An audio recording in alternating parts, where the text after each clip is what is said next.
أجمعين من الآن إلى قيام يوم الدين. أما بعد، قال الله تعالى في محكم كتابه الكريم: بسم الله الرحمن الرحيم.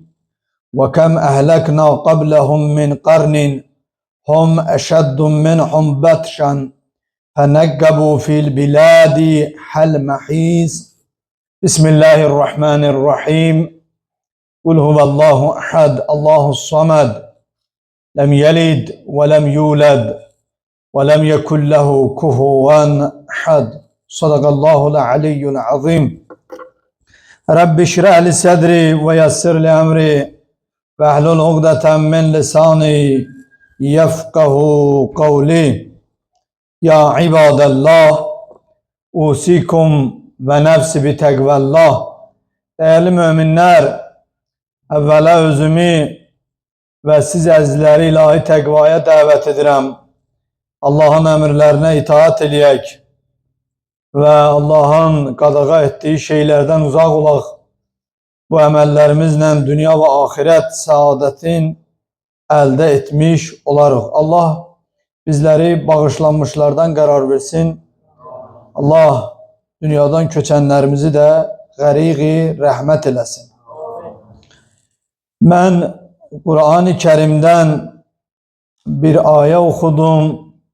Allah Teala möminlərə Qur'an-ı Kerimdə bir neçə şeyə görə, yəni möminlərin zəif, yəni qüdrət baxımından zəif olan insanlara ümid verici bir neçə ayə var. Əlbəttə Qur'an-ı Kerimdə günahkarlar haqqında da ümid verici ayələr var. Tövbə yollarını Allah bizlərə göstərir. Amma o cümlədən möminlərə ümid verən və hansı ki bugün dünyamıza nəzər salsaq və ya ətrafımıza nəzər salsaq, görürük ki zalimlər elə bir hökmranlıqlar edirlər, elə bir zulümlər edirlər yeryüzündə, öz güc və qüdrətinə güvənərək, özünü güc və qüdrət sahibi bilərək zəif olan insanların, məzlum olan insanların haqqını tapdalayırlar. Dünyanın bugün harasına nəzər salsaq biz bunun şahidi olarıq. Bəs möminlər də bu cür şeyləri, hadisələri gördükdə fərqi yoxdur. Dünyaya nəzər salmayaq, öz ətrafımıza görürsünüz, qohumlar içində də, qonşular içində də, nə bilim kətdə də, eldə də, ovada da, yaşadığım məntəqədə də bu cür şeylərlə, hadisələrlə üzləşirik və şahidi oluruq. O möminlər bəzən düşünürlər, ilahi və Rəbbi, axı sən görürsən bu qədər zülmü, zalimlər bu qədər hökmranlıq edir. Bunun bir sonu olar, olmaz. Hamı üçün bu maraqlı bir sualdır. Bəzən ədalətli olan insan, yəni dünyada olan və ya ətrafımızda olan şeylərə ədalətlə baxış edən, yəni nəzər salan insan öz vicdanına hesabat verir. Bunun üçün yəni istər müsəlman ola, istər qeyri-müsəlman ola, istər mömin ola, qeyri-mömin ola, fərqi yoxdur. İnsan kimi, biz keçən cümədə elə ümumi insanlara xidmət haqqında danışmışdıq. Yəni insan kimi insanın gərək cəmiyyətə dinindən, irqindən, millətindən, əqidəsindən asılı olmağa gərək bir ədalətli baxışı ola. Yəni bir ədalətli baxış sərgiləyə bilər. Yəni vicdanı olan hər bir kəs bugün sual verir, ilahi və Rəbbi, bu zalimlərin sonu olar, olmaz. Əlbəttə biz bu mövzunu götürmüşük, Qur'andan bir neçə dəlil, ayələr və tarixi qissələri götürmüşük və bununla da möminlərə yəni bir aramlıq versin, möminlər rahat olsunlar ki, əlbəttə bu zülümlərin bir həddi, bir sonu var. Çünki bugün əgər dünyada meydan oxuyan, zülm edən, hökmranlıq edən insanları görürüksə, və Qur'an-ı Kərimə nəzər saldıqda görürük ki, lap qədimdən əvvəllər də bu cür zalim və qəddar insanlar olub. Amma sonuna, tarixə və Qur'ana nəzər salsın, onların sonunu görərik. Yəni, insanda bir aramlıq yaradır, bir arxayınçılıq yaradır ki, bugün zülm edənlərin sonunu da əvvəl zülm edənlərin sonu necə idi? Bunların sonunu da o gözləyir. Məsələn, Qur'an-ı Kərimdə Allah Teala buyurur: وَكَمْ أَحْلَكْنَا قَبْلَهُمْ مِنْ قَرْنٍ حُمْ أَشَدُّ مِنْهُمْ بَطْشًا. Biz onlardan əvvəl neçə nəsilləri məhv etdik ki, onlar bunlardan daha qüvvətli idilər. Hum əşəddu minhum bətşən. Yəni Allah demək istəyir ki, bugün indi Peyğəmbərin dövründə olan zalimlərdən, müşriklərdən söhbət gedir. Amma yəni bu ayə tək o dövrə aid deyil, bizə də aid. Allah bizə demək istəyir ki, bu zalimlər ki, dünyada haqsızlıqlar edirlər, insanların qanını axıdırlar, insanların həyatına müdaxilə edirlər, insanların haqlarını ayaq altına salırlar. Bunlardan əvvəl də bu tərzdə insanlarla davranan qəddar və zalimlər var idi. Hətta Qur'an buyurur ki, əşəddu minhum bətşən. Onlar bunlardan da güclü idi, qüvvətli idilər. Yəni güc baxımından, söz baxımından, zülm etmək baxımından, qüdrət baxımından onlar bunlardan da güclü idi, yəni zamanına görə.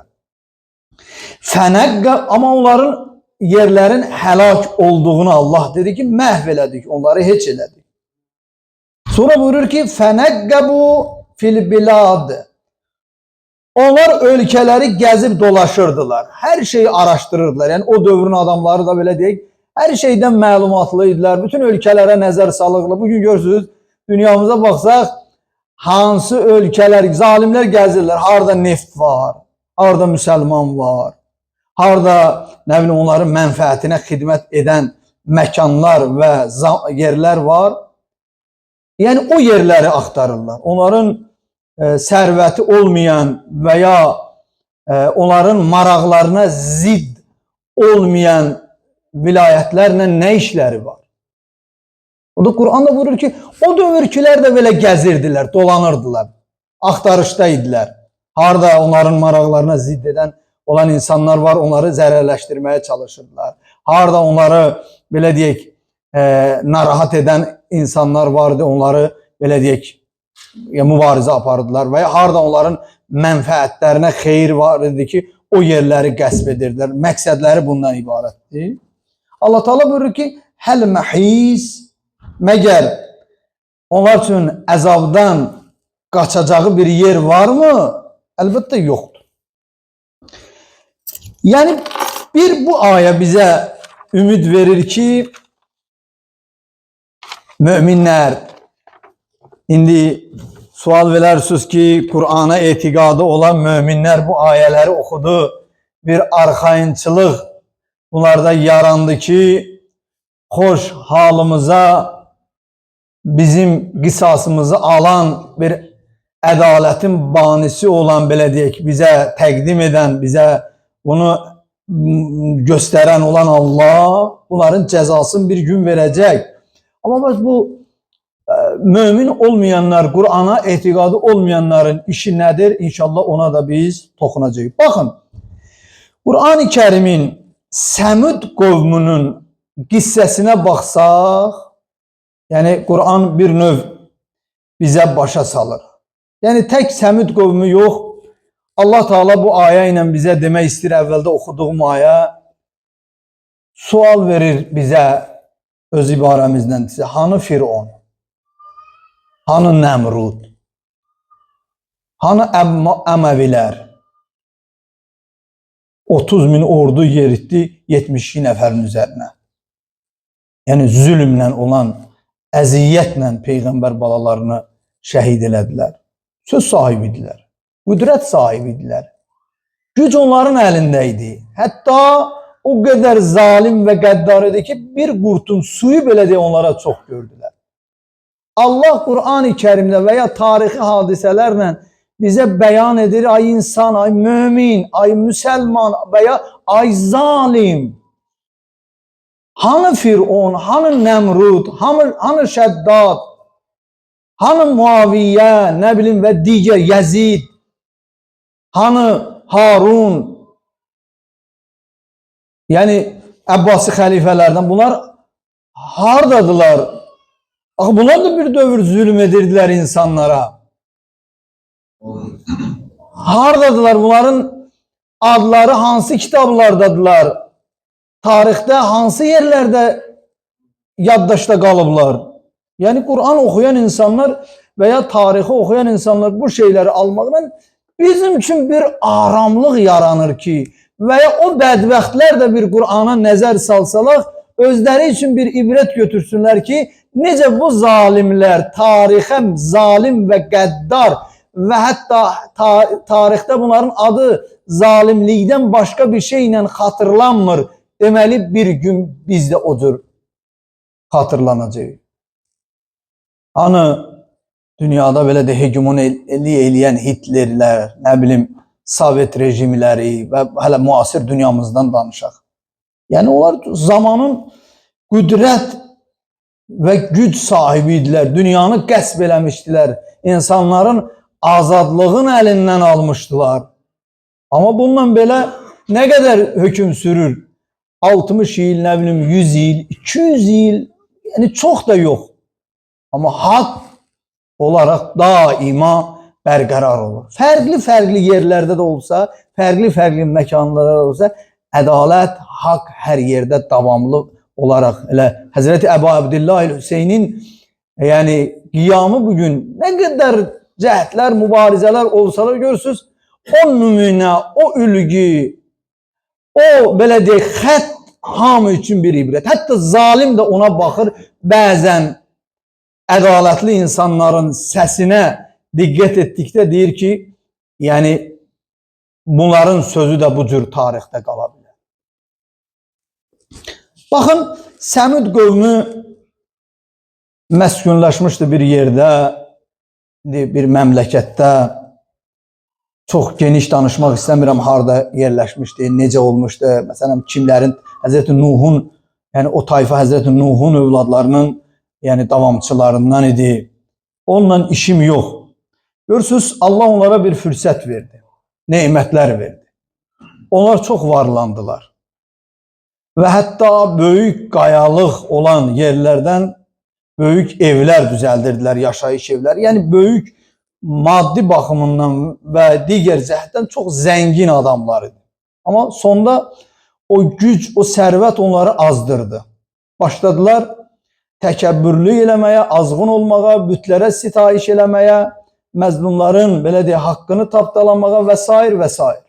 İndi Allah onlar üçün Həzrəti Salih Peyğəmbəri göndərdi. Həzrəti Salih Peyğəmbərə dedilər, sən Peyğəmbərsənsə onda möcüzə göstər, bizim üçün qırmızı yün dəvə dağdan çıxsın. Allah onu da elədi. Sonradan Allah yavaş-yavaş, görürsünüz, hər şeyi onların əlindən aldı. Niyə? Və Allah Qur'an-ı Kərimdə onlar haqqında onların həlak olması sayhə adlandırır, sayhə səsi ilə. Bir cür səs, ildirim çaxıldır ki, onlar dizlərin yerə qoydular, elə o cürdə həlak oldular. Bu bir zalim tayfanın yəni sonu ki, Allahın göndərdiyi möcüzəni, yəni o dəvəni Salih Peyğəmbərin vasitəsilə Allah göndərmişdi. Hətta onu da kəsib öldürdülər. Allah da bəla göndərdi. Heç vaxt zülmü, o Quran ayələrinin məntiqinə, məzmununa baxsaq, yəni zülmü Allah yer üzündə yəni cavabsız qoymayacaq. Baxın, Quran-ı Kərimin digər ayəsində Allah Teala buyurur və səkantum fi məsakinillezine zələmu ənfusəhum. Siz özlərinə zülm edənlərin evlərində məskunlaşmışsınız. Məskunlaşmışdınız. Allah Quran-ı Kərimdə buyurur. Yəni bir zaman özünə insanlara zülm edən bir məmləkətdə olan insanların məmləkətində oturanlar tarixə nəzər salsaq, yəni Allah onlara deyir ki, bunlar sizin üçün bir ibrətdir. Onlar həlak olub gediblər. Niyə? Etdiyi zülümlərə görə həlak olublar. Ay insan, sən gəlmirsən bugün onun yerinə, bu vəzifə də ola bilər. Oturmuşsan onun yerinə və səndən qabaqçının oturduğu yer, yaşadığı yer, idarə etdiyi yer necə onu etdiyi günahlar həlak etdi?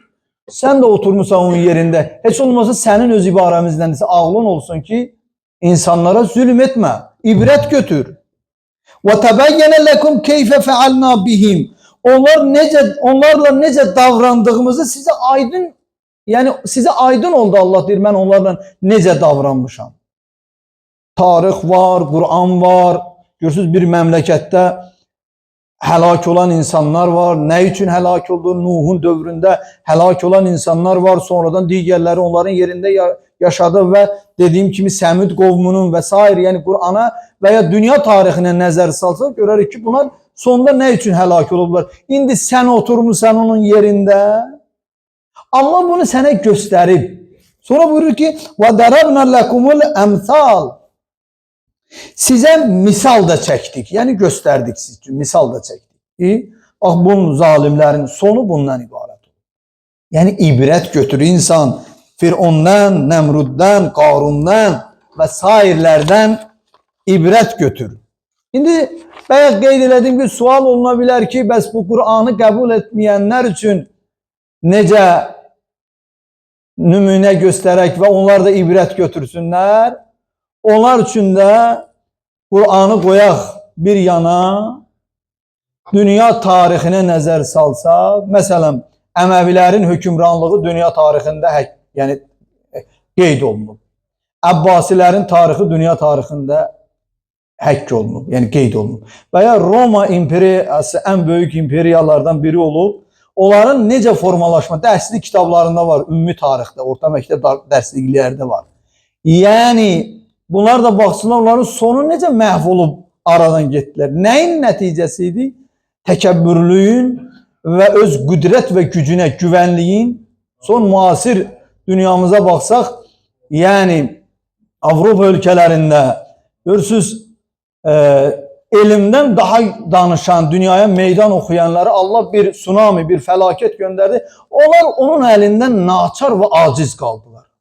Bir növ Allah bugün o cür insanlara, yəni Qur'anı qəbul etməyən insanlara dünyada olan bəzi hadisələrlə misal gətirir ki, baxın, bundan ibrət götürün.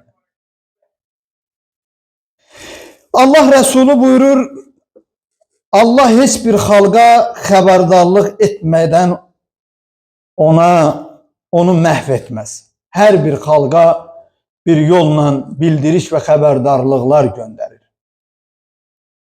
Ki, sonradan, yəni onların aradan getməsi üçün bəlalar göndərir. Bilirsiniz, bizim başımıza bəzən günahlarımıza görə, gələn bəlalara görə Allah bizi xəbərdar etməyib, edib. Bəzən görürsünüz, belə bir misal var, mövzuya aiddir, hansısa peyğəmbər idi, dedi, Pərverdigar-ı aləm, mən ölməmişdən qabaq, mənə xəbərdarlıq etkinən ki, məni haçan öldürəcəksən. Bir gün Cənab-ı Əzraili göndərdi onun canını alanda, dedi, sənin vaxtındır, gəlib yetişib, dedi, baxın, mən öz Allahımdan istəmişdim ki, Allah, ey mənim Allahım, mənim canımı almamışdan qabaq mənə xəbərdarlıq etdi. Dedi, ey filan kəs, axı sənin qonşun getdi, qohumun getdi, qardaşın öldü, sənin ətrafında nə qədər bu neçə il müddətində adamlar getdi aradan. Bunlar sənin üçün xəbərdarlıqlar deyil. Baxın, bəzən ətrafımızda elə hadisələr baş verir, bu bizim üçün də bir xəbərdarlıqdır. Amma əfsuslar olsun ki, insanlar bundan nəticə çıxartmırlar. Allah Rəsulü buyurur ki, Allah onlara peyğəmbərlər göndərər, ayələr göndərər. Amma onlar yenə də üsyan edəcəklər. Yəni ondan ibrət götürməyəcək. Qur'anı oxuyur, ata-anasına zülm edir. Namaz qılır, ata anasına zülm edir, xanımına zülm edir və ya xanım kişisinə əziyyət edir, yoldaşına əziyyət edir. Və ya Quran oxuyur qonşusuna, Allah qonşuluq haqqından danışır, qonşusuna zülm edir. Allah haqdan, ədalətdən danışır, tərəzinin düzlüyündən danışır, o tərəzidə insanları aldadır. Və ya fərqi yoxdur, nə qədər sadalasaq, Allah deyir bu şey haramdır, eləmə, amma Quran oxuyur, namaz qılır və ya oxumur, namaz qılmır, fərqi yoxdur. Görürsünüz, həmən işləri görür, ibrət götürmür və nəticə etibarı yenə Allaha qarşı üsyan edir, öz günahlarında etməkdə davam edir. Haqqa tabi olmazsa əzab onlara yetişər Allah Resulü. Yəni bir qövm haqqa tabi olmazsa onlara Allah bəla göndərir. Əmirul Mömininin bir hədisi sonunda bunu deyəcəyəm. Çox adamı düşündürür və mənim üçün o qədər necə Quran ayələri oxudum, mənə aramlıq verdi, rahatlıq verdi. Zalimlərin bir gün sonu əvvəlkilər kimi Allah vədə verir. Yəni puç olub, heç olub aradan gedəcəklər. Yalnız və yalnız tarixdə qəddar, zülümkar biri kimi yaddaşlarda qalacaqlar. Yəni bu hədis də mənə o cür bir ruh, bir ləzzət verir. Əmirul Möminin buyurur ki, zalimlərin qalib görünən dünyası üçün dünyası uzun deyil. Zalimlər ki, qalib görünürlər, görürsünüz, filan kəs buranı dağıt deyə, filan kəs oranı xaraba qoy deyə, filan kəs nə bilim belə elə deyə, nə bilim filan ölkənin 2/3'sini aradan apardılar. Bizdə də 20% torpağımızı Allah lənət eləsin ermənilərə. 20% torpağımızı 30 il haqqımızı qəsb elədilər. Deyirdilər ki, elə dünyada harda deyirlər, ermənilər məsələn Azərbaycanın bu qədər torpağını biz özümüz də deyirdik, bəzən onlar da fəxrlə deyirlər ki, biz qalib ölkəyik. Amma Əmirul Möminin bu hədisi bir növ praktiki olaraq bizim öz tariximizdə göstərir ki, əlbəttə daimi deyil. Görürsünüz, rəzil və rüsvay tərzdə uduzaraq özünü belə deyək, məğlub öz dili ilə və qələmi ilə olduğunu qəbul edərək geri çəkilməyə məcbur. Yəni davamlı deyil. Ona baxmayın. 5 il bundan qabaq biz müharibə görmürdük, görməmişdik, torpaqlarımız düşmən tapdağı altındadır. Bir çoxlarımız deyirdi ki, o torpaqları ala bilmərik. Zalimlər öz zülmünü etməkdə davam edirlər. Amma Allah höccəti, imamın bu sözünə əsasən görürsünüz ki, o dövr artıq keçdi, geridə qaldı. Ədalət gəldi, yerin tutdu və davamlı oldu. Allah aprel şəhidlərimizi inşallah ikinci xütbədə toxunacağım, rəhmət eləsin. Allah ruhlarını şad eləsin. Azərbaycan ərazi bütövlüyü uğrunda şəhid olan qardaşlar. Yəni onların şücaəti, qanı bahasına bu qələbə Allahın izni ilə əldə olunur. Niyə? Çünki o zülm müəyyən müddətə qədərdir, daimi deyil. Həzrət buyurdu ki, onlar öz gücünə güvənib zəifləri əzirlər. Öz haqqımızı tələb edə bilmirdik. Öz hüquqlarımızı tələb edə bilmirdik. Öz haqlı torpaqlarımızı geriyə almaq üçün və ya görürsünüz, elə son aprel hadisələrində nə qədər 10 il bundan qabaq o müharibədə nə qədər təzyiqlər, hansı ki öz haqlarımızı, öz torpaqlarımızı alırdıq ki, güc və qüdrət sahibi olan bəzi zalim ölkələr dedilər ki, yox, sən toxuna bilmərsən o torpağa. Hansı ki bu bizim haqqımız idi. Amma qələbələri, qəlbləri, onların qəlbləri bağlıdır, kördür. Allah onlara xəbərdar edir peyğəmbərlər vasitəsilə. Yəni Quran və hədislərlə Allah bizə xəbərdarlıq edir ki, bu zülmün bir yeri var, bir dayanacaq yeri var. Nə qədər zülm edəcəksən insanlara və ya dünyada məzlum xalqların haqlarını tapdalayacaqsan, onların haqlarını qəsb edəcəksən. Baxın sonunda, ey möminlər, Əmirul Möminin xitab edir. Ey möminlər, zalimlərin qüdrəti sizi aldatmasın. Bugün demək ilə o güclüdür, qüdrətlidir. 35 il bundan qabaq biz də cəmaat deyirdik, hə, onlar güclüdülər, qüdrətlidirlər. bizə müəyyən ölkələr vasitəsilə zor tətbiq edirlər. Biz müharibədə uduzacağıq, bunu çoxları deyirdi. Amma Əmirül-Möminin buyurur ki, ey möminlər, zalimlərin qüdrəti sizi aldatmasın, onları aldanmayın. Allah göndərdiyi xəbərdarlıqlardan dərs alın, yəni Qur'andan dərs alın. Hədislərdən dərs alın. Hansı ölkə qüdrətidir? Bir müddətə qədər. O qədər qüdrətli ölkələr olub, sonunda həlak olub aradan. Hansı zalim qüdrətidir? Bir müddətə qədər. Bayaq dediyim kimi, Fironlardan, Nəmruddan, Qarundan və s. güclü ola bilməz ki. Necə onlar tarixdən silinərək zibilliyə onların adı düşdü. Bugün və bundan sonra olan zalimlərin də sonu onu gözləyir. Allah yand verə öz izzət-i cəlalına. Allah Teala bizləri həqiqi mömin, müsəlman bəndələrdən qərar versin. Allah bizləri Qur'ana inanıb və ümid edərək Allaha şükür edən bəndələrdən qərar versin.